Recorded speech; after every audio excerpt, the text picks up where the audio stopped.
that it is cost neutral. I mean, because I really question that Obama is talking about raising taxes on the upper echelon of the wage earners, and I just wonder if that truly is going to cover the cost of this massive program. And what we're forgetting is the potential cost that's hanging over all our heads with Social Security. That is going to be a massive underfunded program that has not been talked about. I mean, it was brought up under the Bush administration, and the Democrats wanted to put it aside, but it's right in the weeds, right on the edge of this. And so just please, let's take our time, and whatever you pass also include yourself. You're one of us. You're an American. Why should it be all Americans include Congress? You're darn right. It makes me wonder. Congressman and president should have to have the same coverage that what if you're going to foist this on us, you have to have the strength of your convictions to take it on yourself.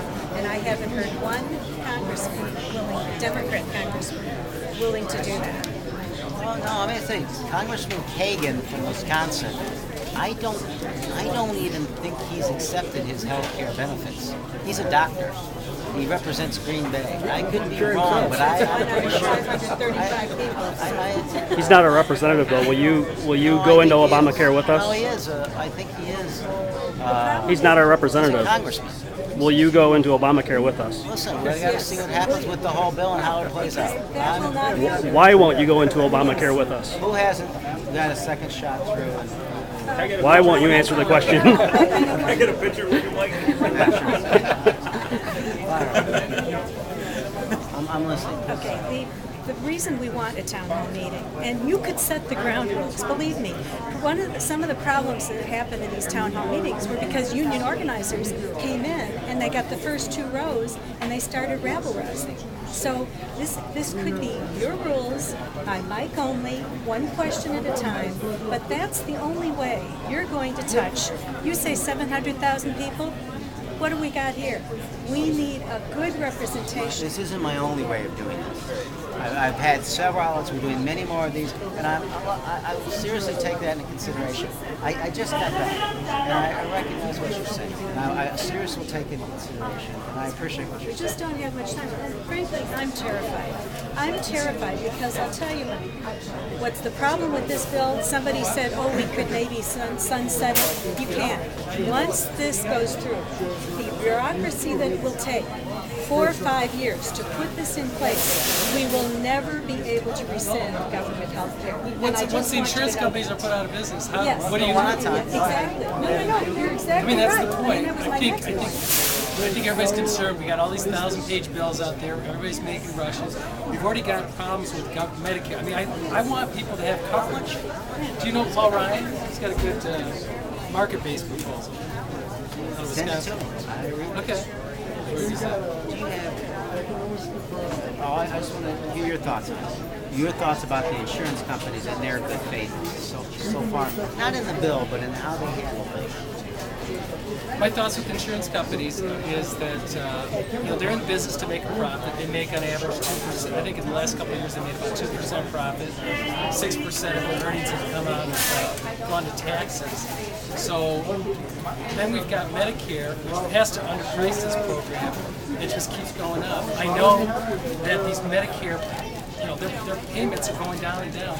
So if anybody can get pushed out of this Medicare type program, single payer, whatever, then where's the money going to come from? If the costs keep going up, they're going to have to cut benefits at some point. And I think people are concerned about, like in Britain, they've got NICE, the panel, supposedly NICE, but it's a panel of people who decide what your worth is. It's about $22,000 a year or something. I don't know what it is.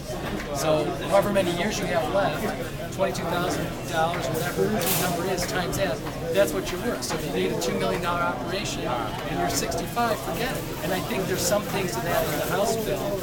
I think you talk about recommendations, but we all know that down the road, when they need to cut costs, they'll say, we're going to have to make this mandatory.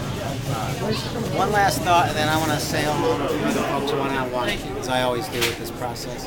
Any other thoughts, sir? You're doing a great job.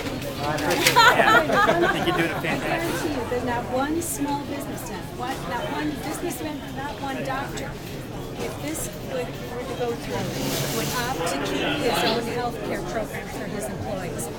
It will all go to government. And why are the doctors going to want to stay in business? If you're going to dictate payments and it's going to go down, we're going to have doctors leaving. I mean, you got to put something in there about any, when you're going to pay, maybe pay for a certain percentage of doctors to get through school or something. Oh, thank you. If a government employee loses his job or just because it's the end of his term, does he go on to the public option then?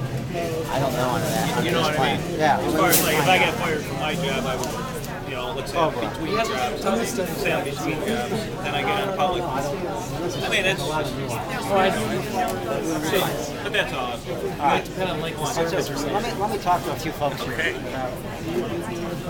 Okay. You guys know.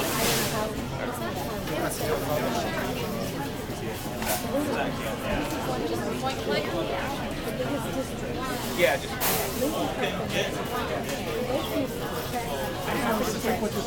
Got it? Like